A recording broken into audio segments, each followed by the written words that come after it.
આજે આપણે પહોંચી ગયા હતા માધુપુરના મેળામાં, જ્યાં માધુપુરનો મેળો 5 દિવસનો યોજાયેલો હતો અને આપણે ગયા કે એટલી ટ્રાફિક હતી કે વાત જવા દો ફેમિલી, કેમ કે આજે તો છેલ્લો દિવસ ને આ બાજુથી આજે કૃષ્ણ ભગવાનની જાન આવતી હતી, કેમ કે કૃષ્ણ ભગવાન રૂકમણીના વિવાહ હતા. પછી આપણે એક બે રીલ પણ બનાવી લીધી ફેમિલી, કેમ કે માહોલ જ એટલો મસ્ત ન હતો ફેમિલી.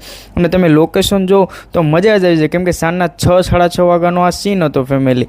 અને એટલા માણસો આ વખતે મેળામાં આવ્યો હતો કે વાત જવા દો. આપણે પહોંચી કે કૃષ્ણ ભગવાન રૂકમણીજીના જ્યાં વિવાહ થવાના હતા, આ એ જ માંડવો છે જે કૃષ્ણ ભગવાન રૂકમણીજીના વિવાહ થવાના છે ફેમિલી. ત્યાંથી પછી આમાં જે જાન આવી હતી કૃષ્ણ ભગવાનની આ રથ છે ફેમિલી.